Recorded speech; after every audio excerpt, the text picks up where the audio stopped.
Eh bien, d'abord, oui, bonjour à toutes et à tous, et puis merci à l'Académie de m'accueillir. Et je suis désolé, je ne suis pas médecin, donc je vais essayer de faire bien quand même. Donc voilà, donc en 2 mots, en effet, je suis de formation journalistique et je suis personne trans, donc personne concernée. Et puis avec d'autres, avec des médecins, avec des associations, avec des paramédicaux, avec des familles, des universitaires, des juristes.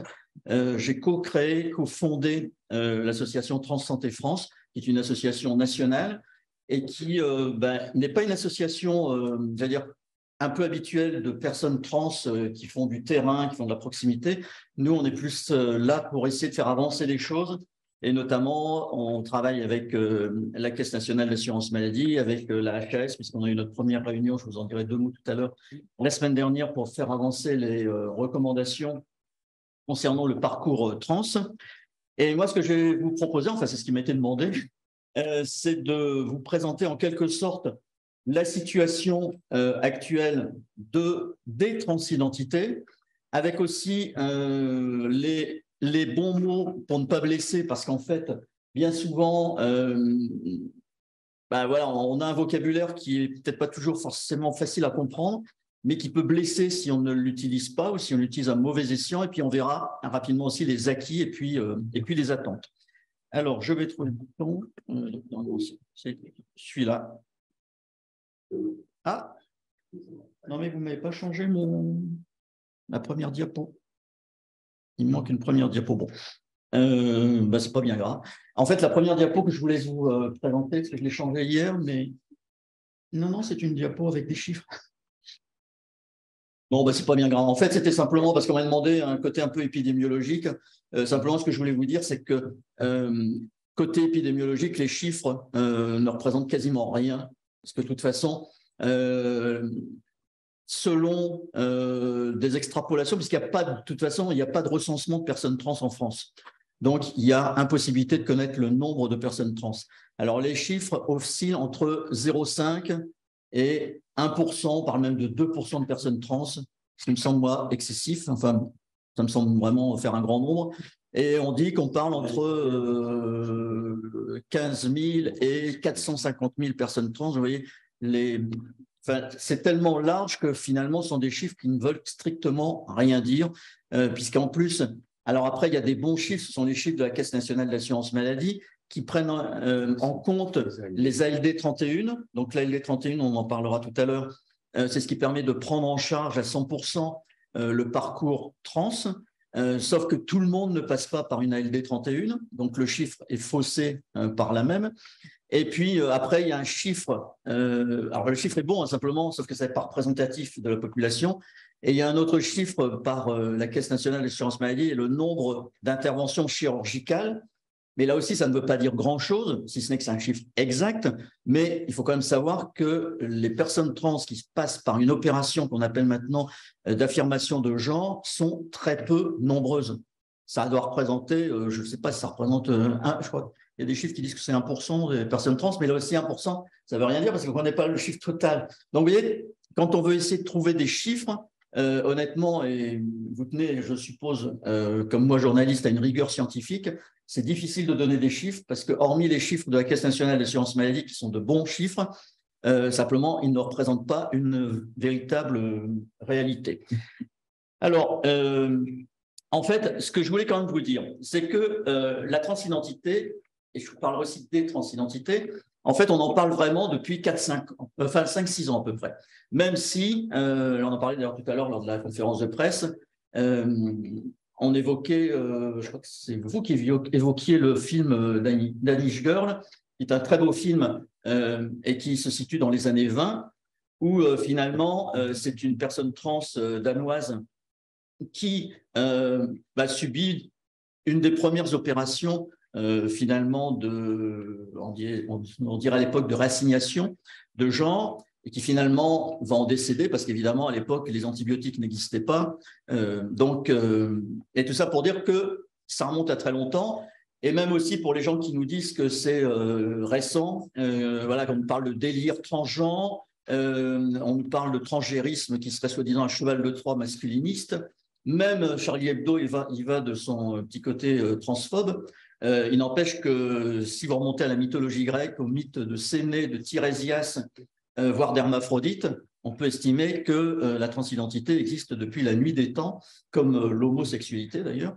Et après, il y a même des saintes, Sainte Eugénie Eugène, qui est d'ailleurs glorifiée sur une colonne de l'abbaye de Vézelay. On voit en effet ce moine qui ouvre sa chasuble et qui découvre deux seins, qui montre deux seins. C'est quand même dans une abbaye, ce qui prouve qu'à une certaine époque, ça choquait pas grand monde. Et puis là, on est reparti depuis quasiment, on va dire, depuis les élections présidentielles et législatives, où on est parti dans une idéologie anti-trans avec une flopée de mensonges incroyables, notamment qui concernent la question chirurgicale, avec alors voilà, avec le fait qu'on on a des associations plutôt idéologiques qui, en fait, sur le plan sociétal, sont en train de proférer véritablement des contre-informations, des contre-vérités. Et notamment, vous voyez, il y a des journaux, moi je le trouve en tant que journaliste, qui sont des journaux un peu complices parce qu'ils ne vérifient pas les informations. Et notamment, maintenant, Caroline Eliachef, Céline Masson, qui sont deux psychanalystes et je crois psychiatres, en tout cas pour Caroline Eliachef, et qui développent le fait qu'on s'intéresse maintenant aux enfants trans avec un traitement médical à vie, voire chirurgical, ablation des seins et des testicules. C'est faux. C'est complètement faux, mais ça fait peur. Ce qui est bien, c'est qu'en fait, voilà, quand on veut défendre quelque chose d'une manière, j'allais dire, pour impressionner les gens, c'est vrai que la plupart des Français qui n'y connaissent rien de la transidentité, quand ils disent ça, oh là, mais c'est n'importe quoi. Les chirurgiens qui opèrent des enfants, qui leur retirent des seins, d'abord il faut être ado, et des testicules sur des corps d'enfants et d'adolescents, ça fait peur. Et c'est là qu'on parle de scandale sanitaire. Or, ça n'est pas vrai. Et c'est ça qui est vraiment scandaleux, c'est qu'en ce moment, ça se développe à vitesse grand V avec trois associations qui sont un petit peu à la pointe, l'Observatoire de la Petite Sirène, Hippomonie et SOS Éducation, qui ont visiblement l'écoute de certains médias et donc par la même occasion de la société et qui profèrent en effet ce type d'aberration, puisque notamment on a mis Jean Chambry, qui pédopsychiatre, évoquera la situation en effet notamment des enfants, et tout ça est complètement faux, mais c'est vrai que ça fait beaucoup de mal. Il y a aussi, donc on est confronté à une transphobie basique, même en effet, comme je vous le disais, Charlie Hebdo, qu'on a connu avec une plus grande ouverture d'esprit. Bon, l'Express, alors là, il est habitué, avec notamment ce qu'on appelle les TERF. Alors, j'essaie de vous d'en profiter aussi, peut-être que ce sont des termes que vous ne connaissez pas ou pas très bien. Les TERF, c'est vraiment notre bête noire, à nous, personnes trans, parce qu'en fait, c'est vraiment des féministes qui considèrent qu'on n'est pas féministe, alors que je crois qu'il n'y a pas plus féministe qu'une femme trans, mais qu'on n'est pas des vraies femmes, qu'en fait, on serait des hommes déguisés en femmes, et c'est l'idéologie TERF, qui maintenant s'appelle aussi féméliste, par l'intermédiaire de Marguerite Stern et Dora Muto, qui sont vraiment, alors là, j'allais dire, un peu des monstres à notre égard. Donc, vous voyez un peu les formulations qu'elles... En fait, c'est d'une débilité profonde. Leur grande théorie serait qu'en fait, on serait donc des hommes déguisés en femmes qui serions des chevaux de Troie pour investir en fait la communauté féminine et développer le patriarcat au milieu des femmes. Bon, je pense qu'il faut déjà avoir un problème de raisonnement pour en arriver là. Mais le problème, c'est que là aussi, c'est un peu écouté et ça nous fait plutôt du mal. Et tous ces braves gens nous disent qu'en fait, eh bien, les transidentités, c'est un phénomène de mode, c'est une idéologie. Donc, moi, j'ai envie de dire, ah bah oui, vraiment un phénomène de mode et une idéologie, parce que, en fait, quand on voit qu'un nombre important de jeunes, d'ados et aussi d'adultes, mais on parle plus des jeunes et des ados, se suicident parce qu'ils sont trans. Moi, j'avoue que ça me fait mal et ça me choque à chaque fois de me dire des jeunes qui ont toute leur vie à connaître, à réaliser, En plus, en général, c'est vraiment des gens extraordinaires qui ont vraiment une vision des choses justement intéressante, puisque, comme me l'avait dit une fois un psychiatre, étant passé par le côté masculin, puis le côté féminin, ou vice-versa, ça donne une grande ouverture d'esprit. Et de voir que, enfin, je vais vous donner un petit exemple qui m'a énormément touché, c'est la fille trans d'une amie qui en est à sa deuxième tentative de suicide en l'espace de 3 mois, donc récemment. J'allais dire tout simplement, alors qu'elle a une famille aimante qui l'aide, qui l'écoute, qui l'aide dans sa transidentité, qui vit sa transidentité d'une manière sociale sans souci. Sauf que l'année dernière, étant première, on fait un énoncé des candidatures donc au bac, on vérifie les identités, et sa prof qui connaît sa situation se plante et donne son prénom masculin. Toutes ses copines ou copains la connaissent comme étant une personne trans, mais ils la vivent comme étant une personne classique, normale. Sauf qu'il y a, j'allais dire, quelques imbéciles dans sa classe qui ne le savaient pas et qui vont la harceler, qui vont vraiment se moquer d'elle, la harceler. Et si bien qu'elle ne veut plus retourner déscolarisation, elle ne veut plus retourner à la rentrée dans son lycée, qui pourtant est un lycée accueillant. Hein. Toute l'infrastructure, l'administration l'a vraiment aidée. Et donc, cours à distance. Évidemment, ça ne marche pas. En plus, elle vit quand même dans un petit appartement parisien. Et puis, première tentative de suicide. Heureusement, sa maman arrivera juste à temps au moment où elle allait se jeter par leur fenêtre du 6e étage.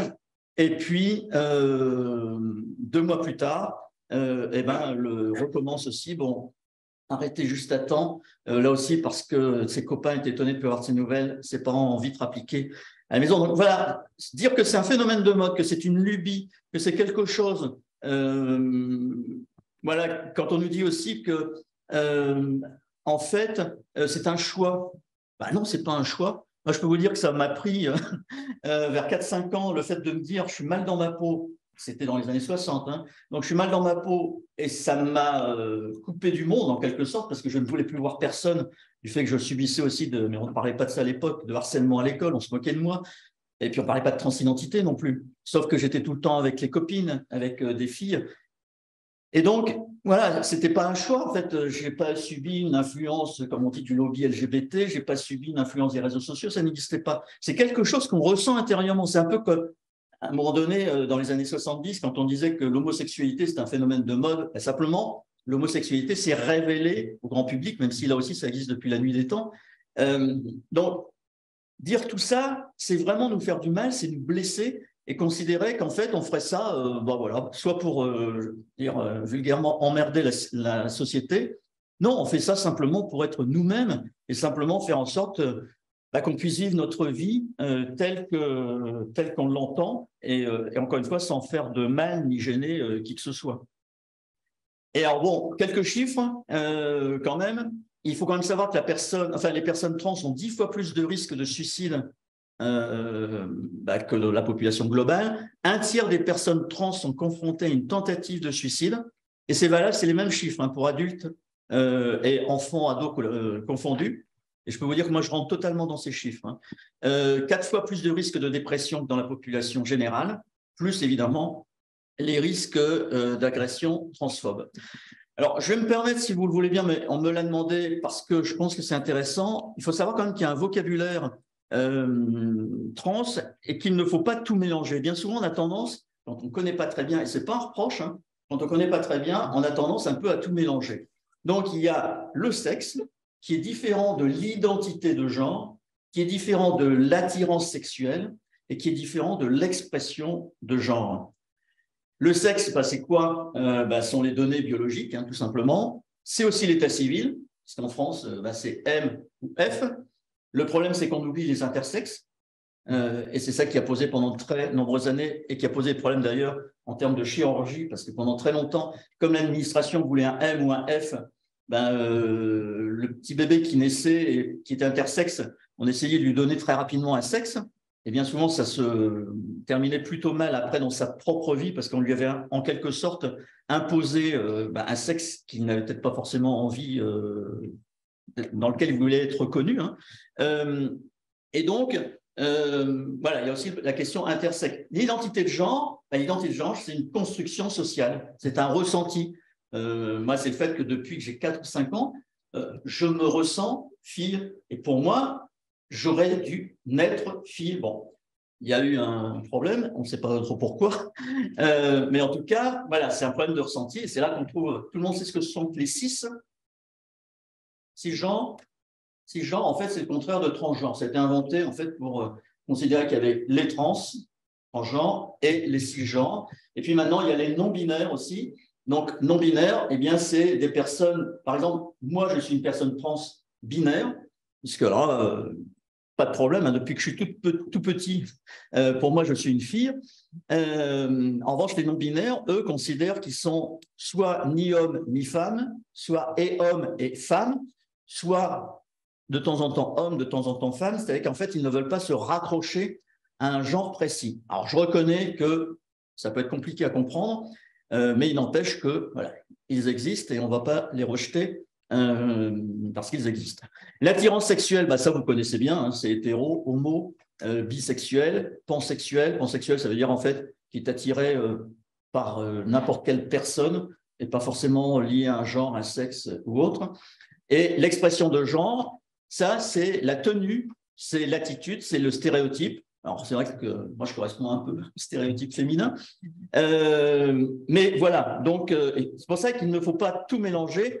Pour résumer, parce que bien souvent, on entend encore, et notamment du côté des administrations, voire administrations hospitalières, il faut comprendre que le sexe, ce sont les organes génitaux, c'est l'anatomie, ce sont les chromosomes, la biologie, et c'est un marqueur administratif, mais quid des intersexes.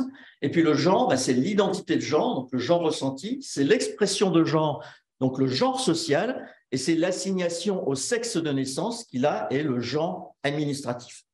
C'est un peu compliqué, mais si vous avez des questions, n'hésitez pas, on n'est pas obligé d'attendre la fin de mon intervention. Si vous avez des questions à poser. Il vous reste 2 minutes. Pardon ? Il vous reste 2 minutes, donc on va attendre la fin. Bon, alors on va attendre la fin. C'est vrai qu'il une demi-heure, c'est court. Alors, simplement, justement, là aussi, c'est important, je voulais évoquer la question de parler trans, parce que ça, c'est quand même très compliqué. On n'a pas commencé à 14 heures. Hein. Non, mais on a branché les deux, mais prenez votre temps, madame.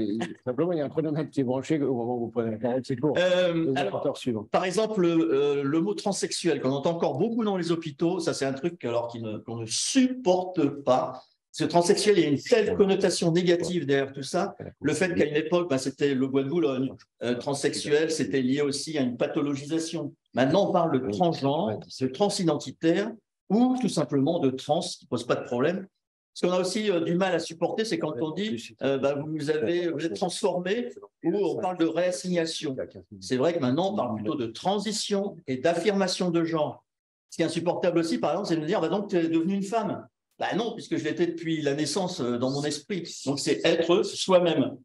Dysphorie de genre, c'est aussi un terme qu'on utilise de moins en moins parce que notamment l'OMS l'a transformé en incongruence de genre, même si c'est une traduction qui peut être un peu sujet à caution. Mais on parle aussi de variation de genre, tout comme changement de sexe, non, on parle d'affirmation de genre. Et puis, parcours médical, toutes les personnes trans ne passent pas par un parcours médical. Ça peut être soit une prise en charge médicale ou un accompagnement qui peut se faire sur le plan social. Bon, là, je vais passer très vite. Accompagner les personnes trans, ça, c'est important. Il faut quand même savoir, et ça, je l'avoue, je le confesse, avec tout ce qu'on a pu vivre de souffrance, de rejet ou autre, en fait, on est des personnes hyper susceptibles, hyper sensibles, et quelques-unes d'entre nous sont très militantes. En fait, ça s'associe au stress de minorité, ce stress en fait qui touche les personnes qui subissent de la phobie, qui subissent du rejet, qui subissent de la discrimination, ce qui fait que en fait nous ce qu'on attend, notamment dans les hôpitaux, c'est de la compréhension, c'est de la bienveillance, c'est le respect du genre tout simplement. C'est une considération équivalente à tous les patients. Or, il s'avère que certains médecins sont un peu réticents à nous prendre en charge. L'usage du bon vocabulaire, vous n'êtes pas obligé de connaître, mais rien n'empêche quand vous êtes confronté à une personne trans de lui demander comment elle souhaite être appelée. Comment voilà, elle souhaite qu'on la traite tout simplement, et puis la connaissance évidemment de la réalité trans. Et ça, c'est une chirurgienne qui me l'a envoyé, Ce qui est encore inimaginable, c'est que dans les cotations, on trouve intervention chirurgicale avec un diagnostic principal de maladie mentale, donc ça veut dire qu'on est encore des malades mentaux, et transsexualisme, qui est un terme qui est complètement obsolète. Alors, justement, et rapidement, dans tout ce qui a pu avancer en France, il faut quand même savoir que depuis 2010, et grâce à Roselyne Bachelot, la transsexualité, comme on disait à l'époque, s'était retirée des troubles psychiatriques puisque on est passé à l'ALD 31 dans la prise en charge par l'assurance maladie, qui en fait alors, prend en charge quasiment tout, et ça c'est très bien, mais justement on n'est plus dans la catégorie troubles psychiatriques. Il faut savoir que de son côté, l'OMS n'a déclassifié la transidentité qu'en 2019 et ça n'est entré en vigueur qu'en janvier 2022. Donc, c'est quand même très récent. Il faut savoir aussi qu'on bénéficie depuis 2016 de la loi de modernisation de la justice du XXIe siècle, c'est-à-dire que le changement de prénom est beaucoup plus simple. Le changement d'état civil également, sauf qu'on est encore obligé de passer devant un tribunal judiciaire, mais on n'a plus obligation de prendre un avocat. Et surtout, il n'y a plus de certificat médical imposé et il n'y a plus d'opération dite de réassignation à l'époque, c'est-à-dire qu'en fait, jusqu'en 2016, si on n'avait pas subi une vaginoplastie, une phalloplastie ou autre, c'est-à-dire en fait, comme disaient les associations à l'époque, si on n'a pas été stérilisé, en quelque sorte, eh bien, on ne pouvait pas obtenir ce changement d'état civil. Pour moi, c'était beaucoup plus simple. Béatrice est passée assez vite. Sachez aussi que ça avance du côté de l'éducation nationale avec la circulaire Blanquer qui a résumé en quelque sorte l'accueil, l'écoute et l'accompagnement des enfants trans. Ça, c'est important. Sinon, on se bat, et notamment notre association, pour une dépathologisation, c'est-à-dire qu'en fait, on ne soit plus considéré comme en effet des malades, et une dépsychiatrisation, qu'il n'y ait plus ce certificat psychiatrique qui nous dit « Ah bah oui, vous êtes un ou une bonne trans ». Non, on est assez grand pour se déterminer nous-mêmes. Je suis d'accord, il peut y avoir des cas particuliers. Et ça, c'est ultra minoritaire. On veut aussi une prise en charge uniformisée, une sécurité juridique des médecins. Ça aussi, c'est hyper important.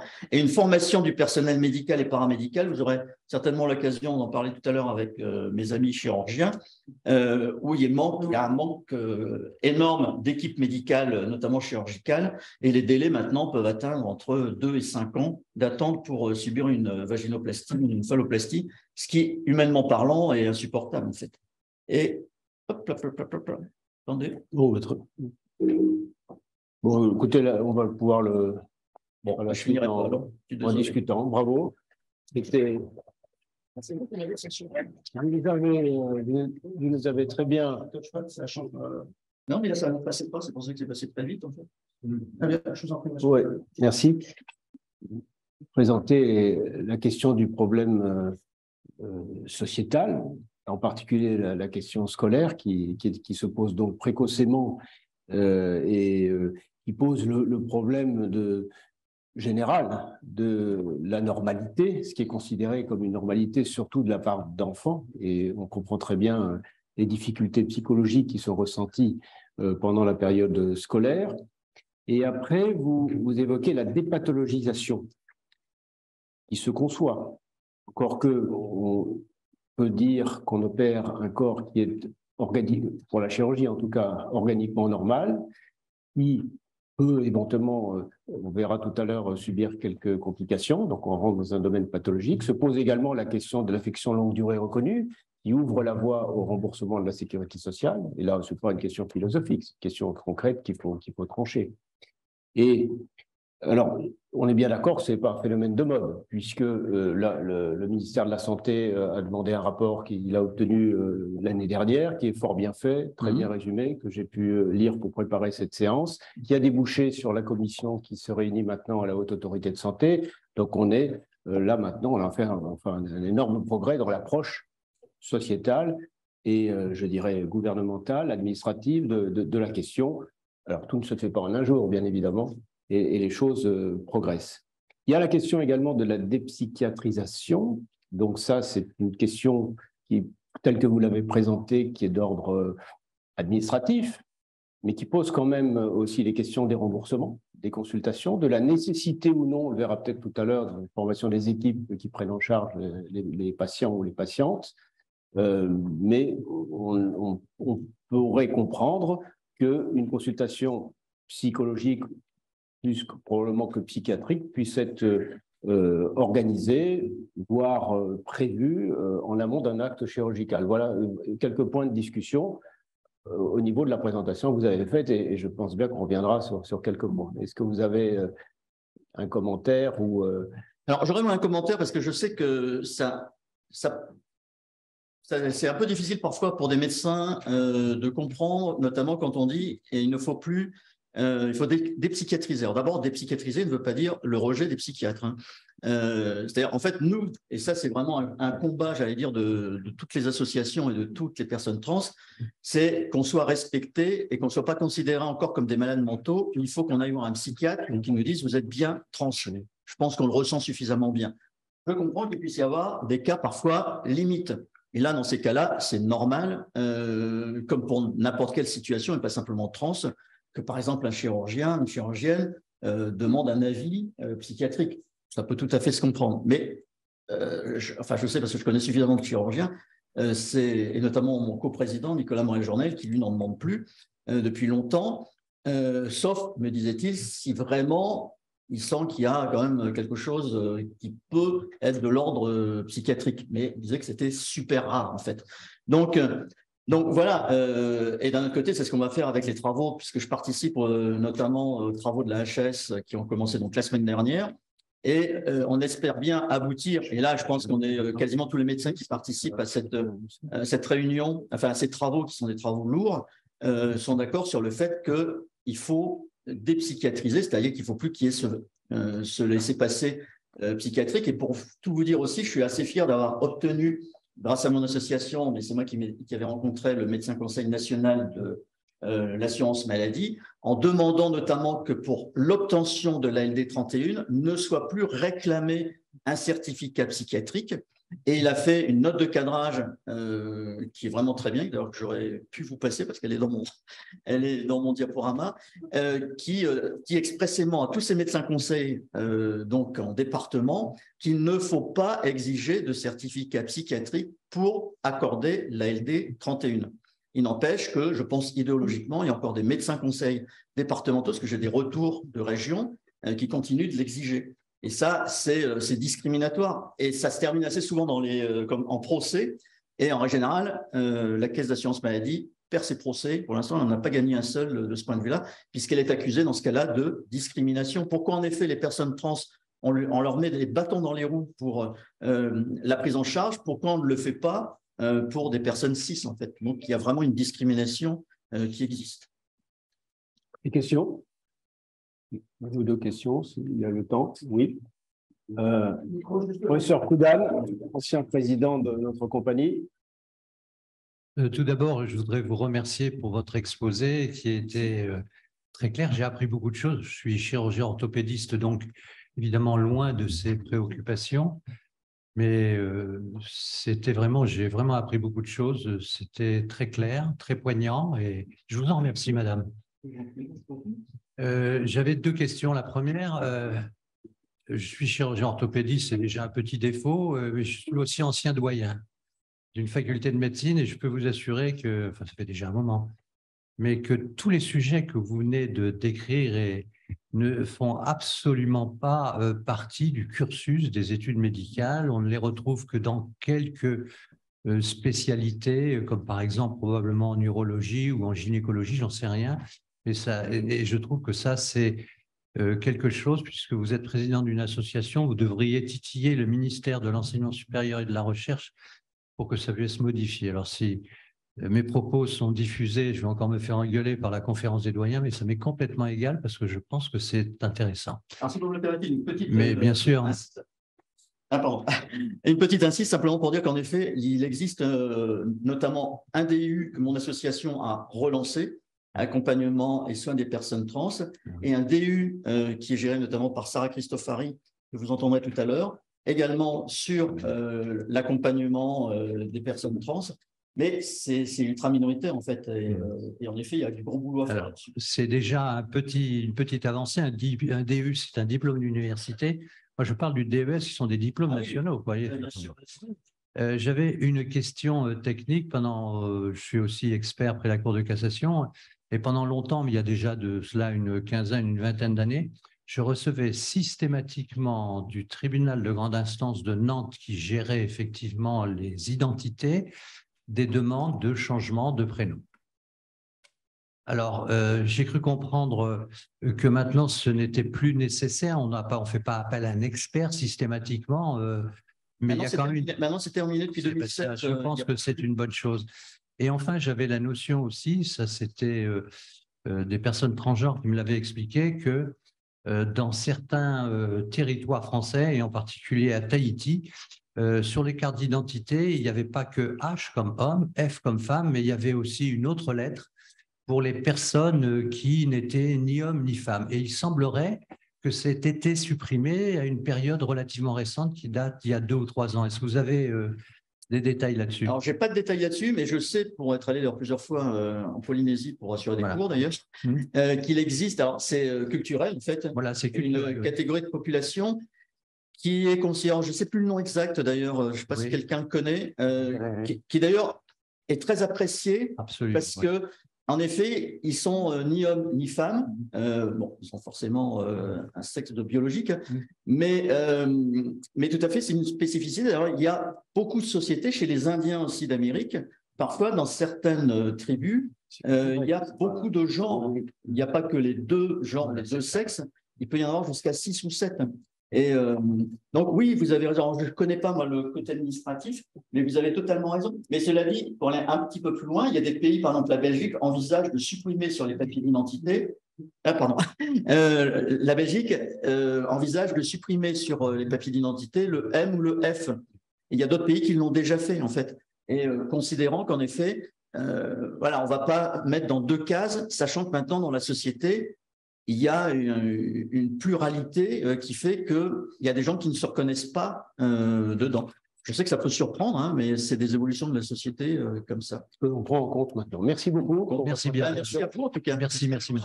Merci beaucoup. Je crois que ce sont les rérés en Polynésie. Oui, voilà. Les rérés.